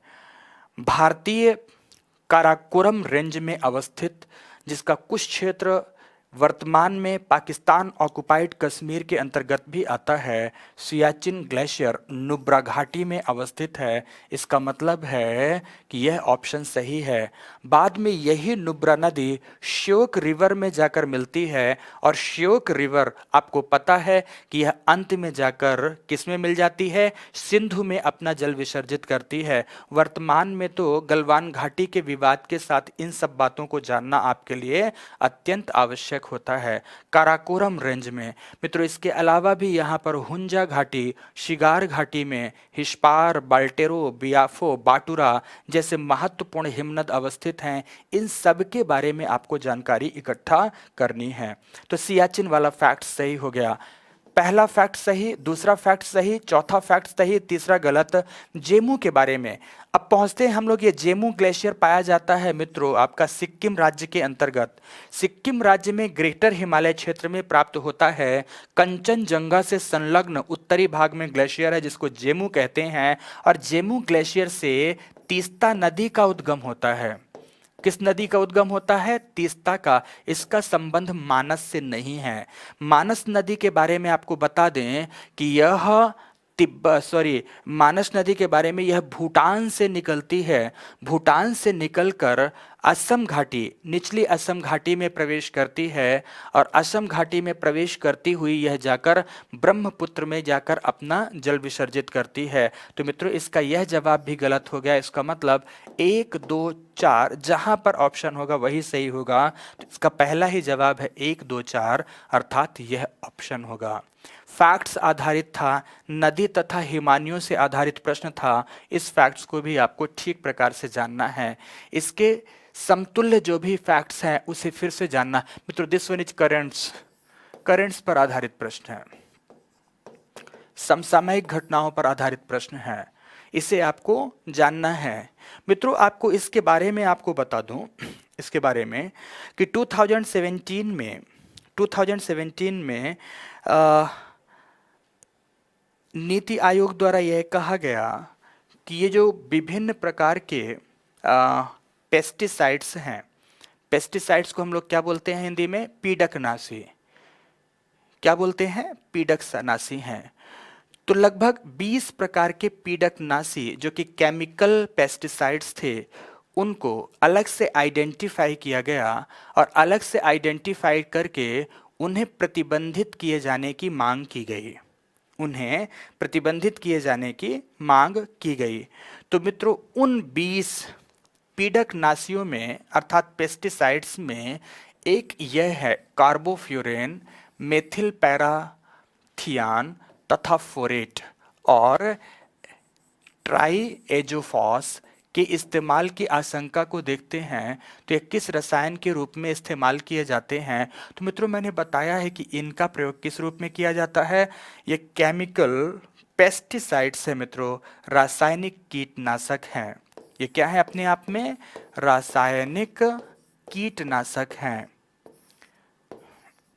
इन्हें मित्रों हम रासायनिक कीटनाशक कहते हैं।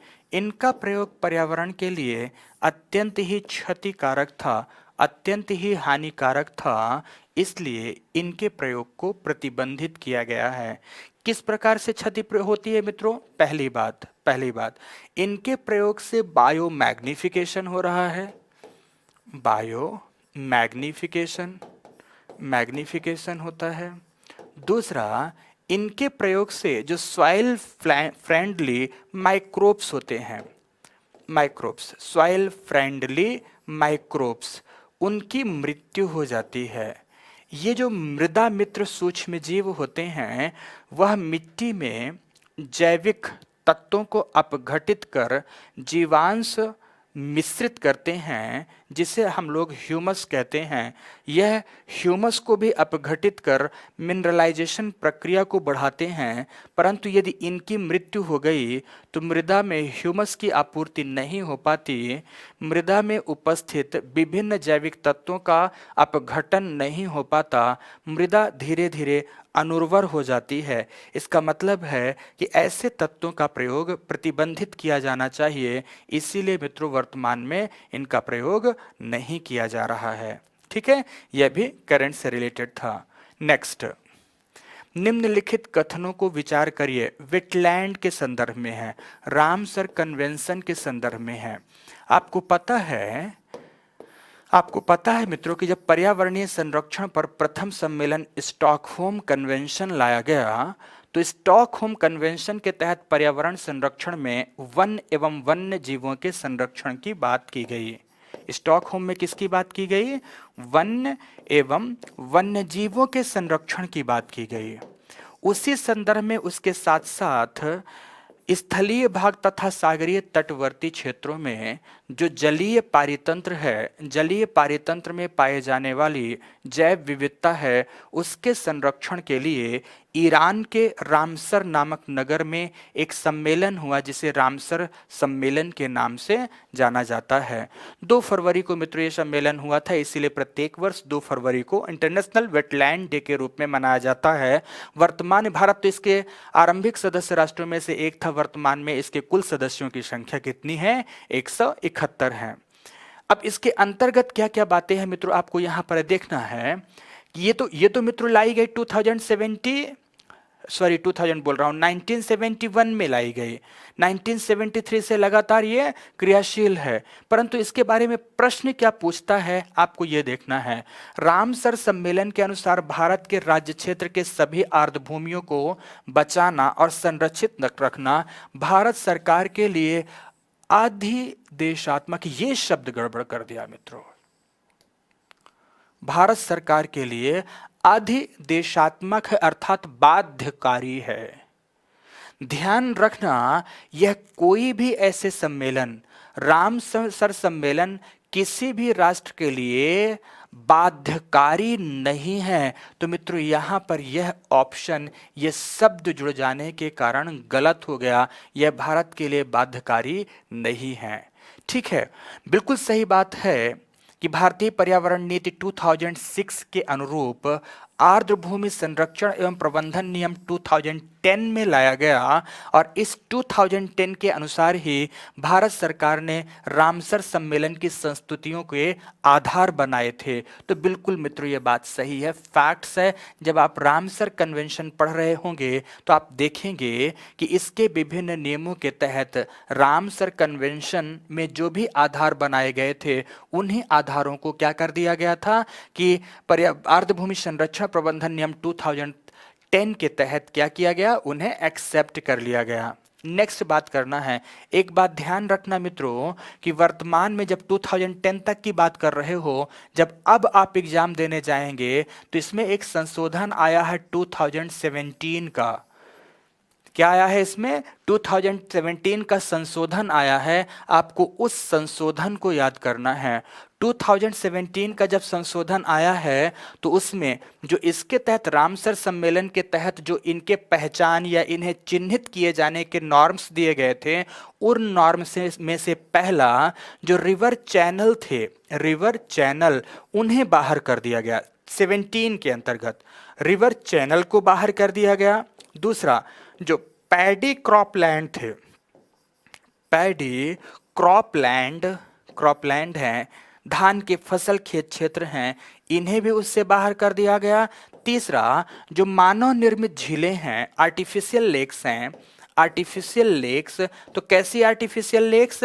जिनका उद्देश्य मत्स्यन था, जिनका उद्देश्य नमक उत्पादन था, तो ऐसी आर्टिफिशियल लेक्स को अब रामसर सम्मेलन के तहत वेटलैंड्स नहीं माना जाएगा। इसीलिए बोल रहा हूं कि जब भी अब एग्जाम देंगे तो 2017 में आए हुए पुनर्संशोधन को अवश्य ध्यान रखेंगे कि इससे किन किन चीजों को बाहर कर दिया गया है। मॉन्ट्रेक्स रिकॉर्ड्स के बारे में भी जानकारी रखना है। मॉन्ट्रेक्स रिकॉर्ड क्या बात करता है। और मित्रों आपको यह भी अब जानना होगा कि भारत में जो वेटलैंड्स है उनकी संख्या 27 नहीं है, बल्कि 27 के साथ 10 वेटलैंड्स और जोड़ दिए गए हैं। इसका मतलब इनकी कुल संख्या अब कितनी हो चुकी है? 37 हो चुकी है। पर प्रश्न क्या कहता है? दूसरा पक्ष सही हो गया। तीसरा पक्ष, आर्द्र भूमि संरक्षण और प्रबंधन नियम 2010 आर्द्र भूमियों के अपवाह क्षेत्र या जलग्रहण क्षेत्रों को भी सम्मिलित करता है। उस समय तो बिल्कुल सम्मिलित कर रहा था, आर्द्र भूमियों के अपवाह क्षेत्र या जलग्रहण क्षेत्रों को भी सम्मिलित करते हैं, जैसा कि प्राधिकरण के द्वारा निर्धारित किया गया था। तो 2010 के अंतर्गत मित्रों ये बात सही थी। इसका मतलब इसका यह बिंदु भी सही है। तो यहाँ पर क्या हो गया मित्रों? आंसर आपका 2 एवं 3 हो गया। यह दोनों आपके सही हो गए यहाँ पर। ठीक है ना मित्रों? तो इस तरह से आप ध्यान रखेंगे कि जब भी प्रश्न को हल करें तो प्रश्न को हल करते समय आपको उसके पूरे नॉर्म्स पता होने चाहिए, पूरे विस्तार से पता होने चाहिए कि इसके अंतर्गत कौन कौन से नॉर्म्स थे, कब किस प्रकार का संशोधन किया गया, और संशोधन के साथ रिसेंट की बातें आपको अवश्य रूप से ही जाननी है। कई बार कुछ विद्यार्थी 2010 नहीं देखेंगे और 2017 देखेंगे, तो आप यहाँ पर इसे देखकर जो अपवाह क्षेत्र है ना, अपवाह क्षेत्रों को अब तो हटा दिया गया, तो आप जैसे इसे देखकर इसे हटा देंगे तो आपका आंसर गलत हो जाएगा। 2010 दिया है, अर्थात 2010 के अनुरूप जो मानक निर्धारित किए गए थे उसी के आधार पर आपको इसका आंसर निकालना होगा। नेक्स्ट क्वेश्चन की ओर बढ़िए। चलिए नेक्स्ट क्वेश्चन, निम्नलिखित में से कौन सा नेशनल पार्क पूर्णतः शीतोष्ण अल्पाइन कटिबंध में अवस्थित है? अल्पाइन ग्रासलैंड मित्रों अगर पर्वतों में ऊंचाई की ओर जाते हैं तो लगभग 3800 मीटर की ऊंचाई तक पाया जाता है। कहां से कहां तक? इसे 3200 से 3800 मीटर की ऊंचाई। हालांकि पूर्वी हिमालय से पश्चिमी हिमालय की ओर जाने पर इसकी ऊंचाई में फर्क आता है। अल्पाइन बेसिकली ग्रासलैंड है जहां पर शीतोष्ण कटिबंधीय घास मैदान से कुछ भिन्न उच्च पर्वतीय क्षेत्रों की घास है। अल्पाइन ग्रासलैंड को आप जानते हैं कि भारत के संदर्भ में कश्मीर में मर्ग के नाम से जानते हैं, उत्तराखंड तथा हिमाचल प्रदेश में प्यार एवं बुग्याल कहते हैं। तो अल्पाइन क्षेत्र की बात करता है, पूर्णतः अल्पाइन।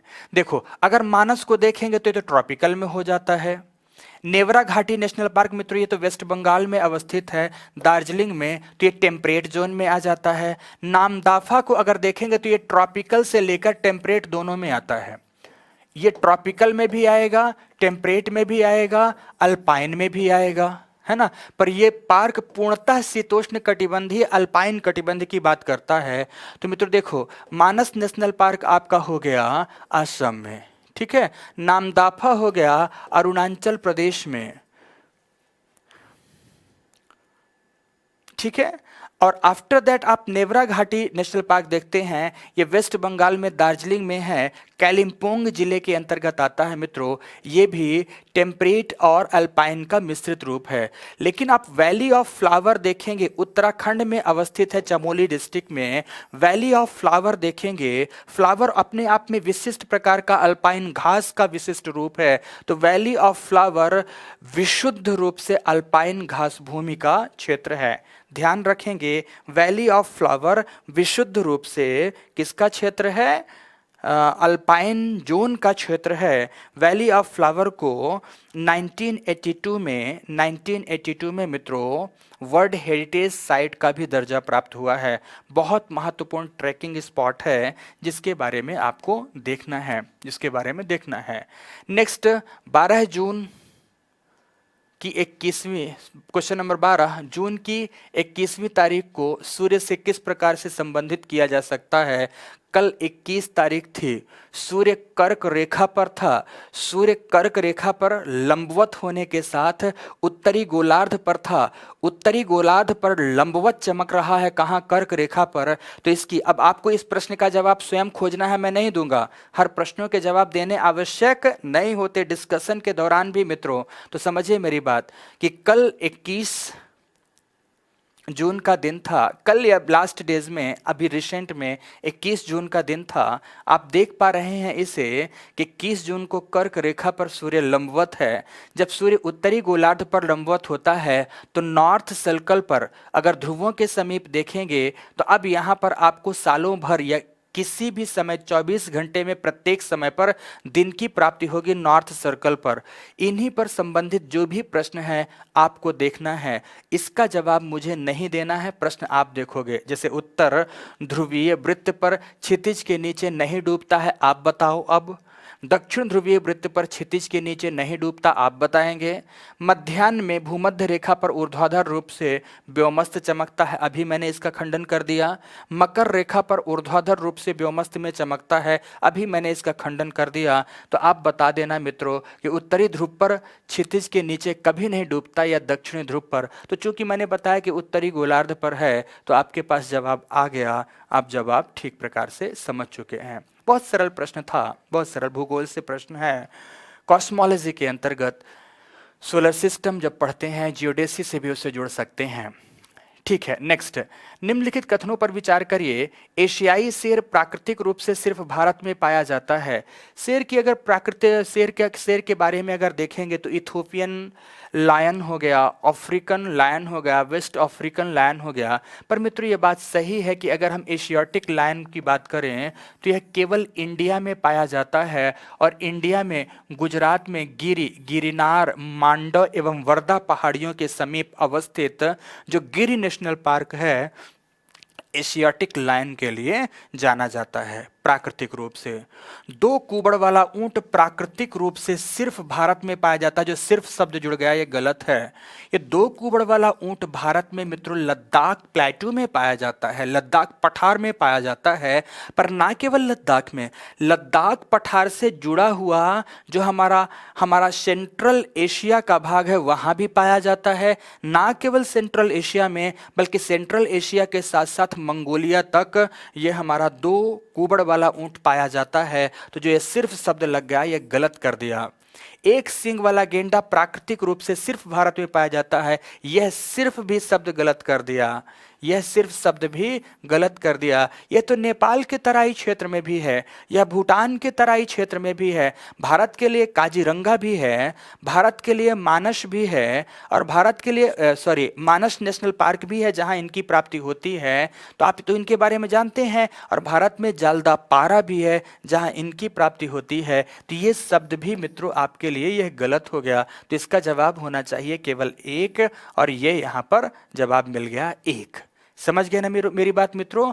भारत में एक सींग वाला गेंडा पाया जाता है, लेकिन सिर्फ भारत में नहीं बल्कि नेपाल के क्षेत्र में, भूटान के क्षेत्र में भी अगर इनकी प्राप्ति होती है तो आप ये कैसे कह सकते हैं कि केवल यह भारत में प्राप्त होता है। नेक्स्ट क्वेश्चन पर कि प्रसिद्ध स्थान नदी से संबंधित है। ये पंढरपुर बेसिकली मित्रों महाराष्ट्र में पड़ता है, महाराष्ट्र में भीमा नदी तट पर पड़ता है। पर भीमा नदी के संदर्भ में मैं आपको बता दूं, भीमा नदी कृष्णा की सहायिका है। और भीमा नदी जब आप हरिश्चंद्र और बालाघाट की पहाड़ियों के समीप देखेंगे तो सबसे बड़ा वलय बनाती है, सबसे बड़ा एक विसर्प बनाती है, एक मोड़ बनाती है। इस नदी विसर्प को ही यहाँ पर चंद्रभागा के नाम से जाना जाता है। महाराष्ट्र में भीमा नदी को ही चंद्रभागा के नाम से जाना जाता है, जिसके तट पर पंढरपुर अवस्थित है। इसका मतलब है कि ये सही है, इसका मतलब है फैक्ट आधारित है, इसका मतलब है सही है। कावेरी नदी के बारे में आप जानते हैं कि यह ब्रह्मताल झील से निकलकर कर्नाटक एवं तमिलनाडु होते हुए तंजौर डेल्टा का निर्माण करती हुई बंगाल की खाड़ी में अपना जल विसर्जित करती है। इसके तट पर अवस्थित महत्वपूर्ण नगरों में तिरुचिरापल्ली है। तो निश्चित रूप से मित्रों तिरुचिरापल्ली भी कावेरी तट पर अवस्थित है। पर ओह, यह गलत मिल गया। हम्पी का संबंध किससे है? विजयनगर साम्राज्य से। विजयनगर साम्राज्य की मित्रों यह कभी राजधानी रहा है। और यह मालप्रभा नदी तट पर नहीं है।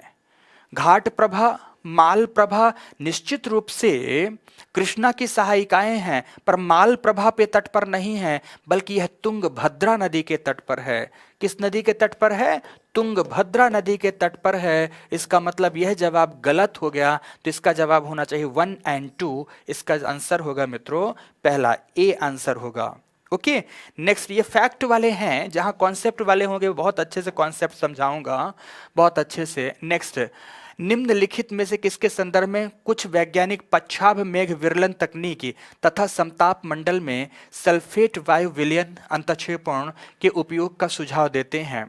ध्यान से समझना।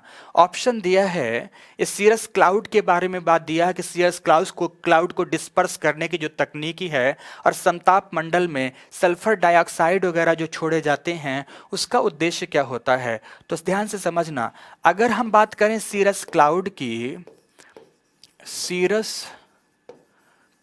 की बात करें तो सीरस क्लाउड के बारे में आपको एक बात जानना है कि एल्बिडो प्रभाव तो होता ही है, बट सूर्य की ये इंफ्रारेड को रोकते हैं। इंफ्रारेड अवरक्त किरणों को रोकते हैं तथा ये तापमान को बढ़ा देते हैं, तापमान बढ़ाते हैं। इंफ्रारेड को रोककर क्या कर देते हैं? तापमान को बढ़ाते हैं। तो पहला तो एक आपका ये हो गया, ठीक है ना। अगर जैसे हम इन्हें डिस्पर्स कर देंगे तो तापमान डिस्पर्स करने से क्योंकि इंफ्रारेड का अवशोषण कम हो जाएगा तो तापमान घट जाएगा। दूसरा, समताप मंडल में मित्रों जब सल्फेट को या विभिन्न प्रकार के सल्फर के ऑक्साइड्स को जब समताप मंडल में इसका हम छिड़काव करते हैं, छिड़काव करने को यह अंतःक्षेपण कहा गया है, यहाँ पर छिड़काव करते हैं, तो उसके कारण अल्बिडो प्रभाव बढ़ता है। ध्यान रखना, सल्फर के ऑक्साइड यहाँ पर समताप मंडल में अल्बिडो प्रभाव बढ़ा देते हैं। अल्बिडो का मतलब हो गया रिफ्लेक्शन। सूर्य किरण जो सोलर रेडिएशन आ रहे हैं, शॉर्ट वेव रेडिएशन आ रहे हैं, उनके रिफ्लेक्शन को बढ़ा देते हैं। अगर रिफ्लेक्शन बढ़ जाएगा तो धरातल की ओर आने वाली ऊष्मा की मात्रा कम हो जाएगी तथा धरातल का तापमान कम होगा। तो मित्रों अब दो बातें हो गई, अब आगे देखते हैं। कुछ क्षेत्रों में कृत्रिम वर्षा करवाने के लिए बिल्कुल ऐसा नहीं है। उष्णकटिबंधीय चक्रवातों से संबंध इनका बिल्कुल नहीं है। पृथ्वी पर सौर पवनों के प्रतिकूल प्रभाव को कम करने के लिए ऐसा बिल्कुल नहीं है। भूमंडलीय तापन को कम करने के लिए बिल्कुल सही जवाब, सुपर्व जवाब ज्योग्राफी से था, पर्यावरण से था। और मित्रों कॉन्सेप्चुअल क्वेश्चन है, ठीक प्रकार से जानना है तब समझ में आएगा। समझ में आ गई मेरी बात ना। तो इसका कारण क्या हो गया कि जैसे ही इसे डिस्पर्स करेंगे तापमान घटेगा। अगर वहां पर इनका छिड़काव करेंगे तो अल्बिडो प्रभाव देगा। अल्बिडो प्रभाव के कारण क्या हो जाएगा मित्रों, यहाँ पर यहाँ वायुमंडलीय तापन को कम करने में मदद मिलेगी। ओके मित्रों, तो आपका जवाब यह हो गया, कॉन्सेप्ट से था। नेक्स्ट, निम्नलिखित कथन संदर्भ किसमें तापमान में सब किससे संदर्भित हैं? ताप अपघटन और प्लाज्मा गैसीकरण, ये भी करंट से है। आप दिल्ली में मित्रों पीछे सुने होंगे या कई महानगरों में सुने होंगे कि दिल्ली या महानगरों में जो अर्बन वेस्ट है यह नगरों के लिए महत्वपूर्ण चुनौती बना हुआ है। नगरीय वेस्ट को कैसे रिसाइकल किया जाए, इस रिसाइकल की चुनौती से निपटने के लिए नीति आयोग ने सुझाव दिया था कि अगर इनका इस तरह से कुछ कंबशन किया जाए कि इनसे प्रदूषण भी ना फैले और इनसे लाभ भी प्राप्त हो सके, थर्मल पावर भी जनरेट हो सके, तो उसी संदर्भ में मित्रों इनका उपयोग किया गया था इन दो शब्दों को कि ताप अपघटन और प्लाज्मा गैसीकरण। एक बात आपको और बता दें, ताप अपघटन की तुलना में जो प्लाज्मा गैसीकरण की तकनीक है वह ज्यादा बेहतर है। प्लाज्मा गैसीकरण की तकनीक ज्यादा बेहतर, परंतु ये महंगी तकनीकी है, यह महंगी तकनीकी है। इसलिए नीति आयोग ने यह भी सुझाव दिया था कि राज्य सरकारों के सहयोग से अर्बन वेस्ट से निपटान के लिए इस प्रकार से इन तकनीकियों को अपनाएं जिससे वेस्ट का निपटान भी हो सके तथा हमें पावर या ऊर्जा की प्राप्ति भी हो सके। समझ गए ना बात मित्रों? तो इनका संबंध किससे है? सीधा आप आंसर देख सकते हैं, जो ये वेस्ट है, अपशिष्ट है, अपशिष्ट से ऊर्जा प्रौद्योगिकी अर्थात विभिन्न प्रकार के अपशिष्टों से ऊर्जा प्राप्त करने से संबंधित है ये। ठीक है ना? नेक्स्ट प्रश्न में चलते हैं। निम्नलिखित में से कौन से अगस्तमलाई बायोस्फीयर रिजर्व में आते हैं? मित्रों स्पेशल फैक्ट्स है। अगस्तमलाई हिल्स के बारे में अगर आप जानते हैं तो कार्डमम हिल्स के दक्षिण पूर्वी भाग में अवस्थित हैं। इलायची पहाड़ियों के दक्षिण पूर्वी भाग में अवस्थित हैं अगस्तमलाई पहाड़ियां, महेंद्रगिरी की पहाड़ियां। और उस अगस्तमलाई पर्वतीय क्षेत्र के आसपास प्रचुर मात्रा में जैव विविधता पाई जाती है, हाथियों की संख्या बहुत अधिक पाई जाती है, टाइगर रिजर्व भी है मित्रों, ये बायोस्फीयर रिजर्व भी है, अपने आप में नेशनल पार्क भी है। तो मित्रों कई सारी चीजें इसके अंतर्गत आती हैं। ये फैक्ट्स है, फैक्ट्स की जानकारी ठीक प्रकार से याद करके रखनी होगी, परंतु प्रश्न के अनुसार से आपको बता दें कि इसके अंतर्गत नेय्यार, पेप्पार तथा शेरदांदू वन्य प्राणी अभ्यारण्य और कलाकाड़ मुंदुरथाई बाघ रिजर्व आदि मित्रों इसके अंतर्गत आते हैं। तो इसका जो जवाब होगा उसका ए होगा। समझ रहे हैं कि नहीं? इस तरह के प्रश्नों के जवाब के लिए परेशान नहीं होना मित्रों, ये याद करने पड़ेंगे, ये फैक्ट्स आधारित हैं। याद होंगे तो इनके जवाब आएंगे, याद नहीं होंगे तो नहीं आएंगे। हालांकि रिवर्स इंजीनियरिंग से भी इनके जवाब निकाले जा सकते हैं कि अमुक प्रश्न या अमुक दो, ये 3-4 दिए हैं, 3-4 में से एक भी अगर पता हो जाए कि यह तो यहाँ पर नहीं है या कि यह यहां पर नहीं है, तो नहीं है तो इसको तो हटा ही देना है, तो नहीं है को हटा दो, जो बचा है वो है। तो उसके आधार पर भी रिवर्स इंजीनियरिंग मेथोडोलॉजी के माध्यम से भी इस प्रकार के प्रश्नों के जवाब निकाले जा सकते हैं। नेक्स्ट प्रश्न, निम्नलिखित कथनों पर विचार करिए। समुद्री कच्छपों की कुछ जातियां शाकभक्षी, बिल्कुल। सागर में मछलियां, सागर में स्तनपायी, सागर में कच्छप मतलब कछुआ, फिर से सागरीय कछुआ, सागरीय मछलियां, सागरीय स्तनधारी जीव शाकाहारी भी होते हैं, मांसाहारी भी होते हैं, सर्वाहारी भी होते हैं। तो बहुत से कच्छप ऐसे हैं जो शाकाहारी हैं, बहुत सी मछलियां ऐसी हैं जो शाकाहारी हैं, बहुत से ऐसे, समझ गए मेरी बात कि नहीं, स्तनधारी जीव हैं। जैसे पीछे एक प्रश्न पूछा गया था डुगांग के बारे में, मन्नार के खाड़ी में एक पाई जाती सी काऊ समुद्री गाय है, वो समुद्री घास को खाती एक विशिष्ट प्रकार का जीव है, मैमल्स है जिसे डुगांग कहते हैं। तो डुगांग क्या खाती है? घास खाती है मित्रों।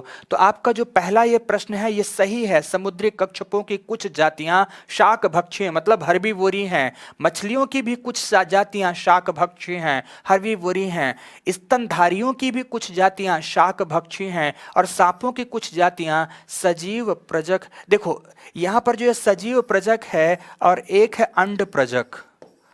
अंड प्रजक दो शब्द होते हैं, अर्थात सांपों की कुछ जातियां हैं जो कि अंडे प्रदान करती हैं और अंडे से चूजे या बच्चे जन्म लेते हैं, और कुछ ऐसी हैं जो अंडे नहीं देती, सीधे के सीधे जीव पैदा करती हैं। मित्रों आपने अनाकोंडा का नाम सुना है क्या? अनाकोंडा, अगर अनाकोंडा का नाम दिया है, सुना है, तो मैं आपको बता दूं कि एक ग्रीन अनाकोंडा होता है, सर्प की ही प्रजाति है ग्रीन अनाकोंडा, वो सीधे के सीधे बच्चे पैदा करता है, तो उसको क्या कहेंगे, सजीव प्रजक करते हैं। तो ना केवल ना केवल ग्रीन अनाकोंडा, बल्कि उसके अलावा भी बहुत सारी सांप की ऐसी प्रजातियां हैं जो सजीव प्रजक हैं। इसका मतलब इसके चारों जवाब सही हैं। तो ये चारों जवाब सही हो गए। इसके आपके पास ऑप्शन भी मिल रहा है। नेक्स्ट फिर से फैक्ट्स आधारित है। फैक्ट है मित्रों, वन्य प्राणी है, प्राकृतिक रूप से कहां पाए जाते हैं, नीले मीन पक्ष वाली महाशीर मछली है और निश्चित रूप से ये कावेरी नदी में प्राप्त होती है। फैक्ट्स है। इरावदी डॉल्फिन, इस डॉल्फिन के बारे में आप जानते हैं, गंगेटिक सूंस की भांति है, गंगेटिक सूंस इसे कहते हैं। ये भारत में गंगा नदी, सुंदरबन डेल्टा के समीप, चिल्का झील के समीप पाई जाती है। अगर पूर्वोत्तर भारत में देखेंगे तो इरावदी नदी, मेकांग नदी, चाओफ्राया में प्राप्त होती है। ये चंबल नदी में प्राप्त नहीं होती। चंबल नदी बेसिकली मित्रों घड़ियाल के लिए जाना जाता है, इरावदी डॉल्फिन के लिए नहीं जाना जाता। गंगा नदी जानी जाती है। मोरचाफ चित्तीदार बिल्ली कहां पाई जाती है, पूर्वी घाट में। बिल्कुल, ये चित्तीदार बिल्ली मित्रों पूर्वी घाट में पाई जाती है, और ना केवल पूर्वी घाट में बल्कि ये नेपाल में भी प्राप्त होती है, ये श्रीलंका में भी प्राप्त होती है। तो नेपाल से लेकर श्रीलंका तक, परंतु भारत के पश्चिम घाट में नहीं, पूर्वी घाट के क्षेत्र में ये चित्तीदार बिल्ली पाई जाती है। अर्थात इसका ये भी ऑप्शन सही है, इसका पहला भी ऑप्शन सही है। तो 1 और 3 इसका जवाब होगा, अर्थात सी सही है। ओके मित्रों, आगे बढ़ते हैं। आगे नेक्स्ट, पर्यावरण में निर्मुक्त हो जाने वाले सूक्ष्म कणिकाओं, इंग्लिश देख लेते हैं, माइक्रोवीट्स। बस माइक्रोवीट्स देखकर ही समझ में आ गया। माइक्रोवीट्स मित्रों बहुत छोटे आकार के प्लास्टिक के रेशे होते हैं, फाइबर्स होते हैं, जिनका आकार 5 mm से भी छोटा होता है। माइक्रोवीट्स छोटे आकार का प्लास्टिक के रेशे होते हैं, फाइबर्स होते हैं, प्लास्टिक के होते हैं। ओके, बहुत छोटे आकार के। इनका प्रयोग बेसिकली जो कॉस्मेटिक्स होता है, टूथपेस्ट वगैरह होता है, पेस्ट्स वगैरह, उन सब में इनका प्रयोग किया जाता है। ठीक है ना। इनका प्रयोग हम करते हैं अपनी उपयोगिता के लिए। फिर वॉशिंग के दौरान इन्हें धोकर हम पानी में बहा दिए, ये पानी नदियों में गया, नदियों से ये सागर में गया। जब सागर में जा रहा है तो सागरीय जीव, छोटे छोटे जीव इनको खाते हैं और मित्रों उन्हें विभिन्न प्रकार की बीमारियां पैदा होती हैं। अर्थात ये माइक्रोवीड जलीय जंतुओं के लिए अत्यधिक हानिकारक हैं, बहुत अधिक मात्रा में हानिकारक हैं। इसीलिए इनका प्रयोग प्रतिबंधित कर दिया गया है। ब्रिटेन वगैरह ने तो 2018 में ही पूर्णतः प्रतिबंध लगा दिया है माइक्रोब्रीड्स के प्रोडक्शन पर, माइक्रोब्रीड्स पर। देखते हैं क्या है। ये समुद्री पारितंत्र के लिए हानिकारक मानी जाती है, बिल्कुल मानी जाती है। यह बच्चों की त्वचा ना इतनी छोटी होती है कि सिंचित क्षेत्रों में फसल एवं पादपों द्वारा अवशोषित नहीं, बिल्कुल ऐसा नहीं है। फसल जो अवशोषित करते हैं उसे बायोमैग्नीफिकेशन कहते हैं, वो नहीं अवशोषित करते हैं, ऐसा कुछ नहीं है। अक्सर इनका इस्तेमाल खाद्य पदार्थों में नहीं किया जाता। मैंने क्या कहा, कॉस्मेटिक्स इत्यादि में किया जाता है। इसका मतलब है, इसका जवाब हो गया ए। समुद्री पारितंत्रों में जलीय पारितंत्र भी होता तो उसमें इसका जवाब आपको सही मिल जाता, वहां भी यह पाए जाते हैं। नेक्स्ट, पर्यावरण संरक्षण अधिनियम विचार करना है। 1986 सबको याद होगा, भारत सरकार को सशक्त करता है कि क्या क्या कहता है भारत सरकार के संदर्भ में। वह पर्यावरणीय संरक्षण की प्रक्रिया में लोक सहभागिता की आवश्यकता का और इसे हासिल करने की प्रक्रिया और रीति का विवरण दे। ठीक है, वह विभिन्न स्रोतों से पर्यावरणीय प्रदूषकों के उत्सर्जन या विसर्जन के मानक निर्धारित करे। इसको पढ़कर आप क्या समझ पा रहे हैं? इसको पढ़कर आप क्या समझ पा रहे हैं कि अगर पर्यावरण संरक्षण का अधिनियम है तो ये दोनों बातें होंगी या ना होंगी? 100% होंगी मित्रों, 100% होंगी। सीधे पढ़ेंगे तो आपको पता चलेगा कि अगर पर्यावरण संरक्षण की प्रक्रिया ही है तो यह लोक सहभागिता की आवश्यकता को महसूस करेगी ही कि हमारे यहाँ के जो निवासी हैं वह सहयोग प्रदान करें। इस प्रक्रिया और रीति के विवरण के बारे में निश्चित रूप से चर्चा करेगा। और दूसरा, विभिन्न प्रकार के पर्यावरणीय प्रदूषकों के उत्सर्जन एवं विसर्जन के लिए मानक भी तय करेगा कि कितना उत्सर्जित करें या कितना ना करें। इसका मतलब है कि मित्रों ये दोनों के दोनों सही होंगे। थोड़ा विस्तार इसमें मैं कम दे रहा हूं, ठीक है, विस्तार के लिए आपको ध्यान रखना है, आवश्यकता नहीं है, क्योंकि ये टॉपिक सभी आप टॉपिक के साथ साथ विस्तार पूर्वक पढ़ेंगे। ये सारे अधिनियम आपको टॉपिक जब पढ़ चल रहा होगा तब आप विस्तार पूर्वक मित्रों इन्हें सबके पढ़ेंगे। इनके बारे में क्या क्या प्रोविजन किए गए हैं, इनके विश्लेषणात्मक पक्षों को भी विस्तार से समझना है। ओके, ऐसे प्रश्नों को तो देखो और जवाब देकर तुरंत जवाब दे दो मित्रों, कहीं कोई कठिनाई आती ही नहीं है, कहीं कोई कठिनाई नहीं आती। ठीक है, मेघाच्छादित रात में ओस की बूंदें क्यों नहीं बनती हैं? फैक्ट नहीं है, ये कॉन्सेप्ट है। अगर मेघ आच्छादित है, बादलों से युक्त वायुमंडल है, तो ओस की बूंदें क्यों नहीं बनती? बहुत सरल बताता हूं, पहले उधर का ऑप्शन नहीं, पर पहले समझना। अगर बादल होगा मित्रों, तो बादल का स्वभाव होता है, जल कणों का स्वभाव होता है कि वह पृथ्वी द्वारा छोड़े गए परावैगनी विकिरण को, पृथ्वी द्वारा छोड़े गए अवरक्त किरणों को या दीर्घ तरंगीय विकिरण को एब्जॉर्ब कर लेता है। जब दीर्घ तरंगीय विकिरण को एब्जॉर्ब कर लिया तो क्या करेगा? तापमान को बढ़ा देगा। तापमान को वायुमंडल के तापमान को बढ़ाएगा, वायुमंडल संलग्न है धरातल से तो धरातल के तापमान को भी बढ़ा देगा। अर्थात बादल से युक्त है तो तापमान बढ़ जाएगा, धरातल का भी वायुमंडल का भी। अब इसके संदर्भ में जवाब क्या है देखते हैं। भूपृष्ठ से निर्मुक्त विकिरण को बादल अवशोषित कर लेते हैं, बिल्कुल सही है, पर परफेक्ट जवाब क्या होगा देखना है। पृथ्वी के विकिरण को बादल वापस परावर्तित कर देते हैं, कुछ मात्रा में करते हैं भी हैं, लेकिन पूरी मात्रा में परावर्तित नहीं करते। मेघाच्छादित राष्ट्रों में भूपृष्ठ का तापमान कम हो जाता है, गलत।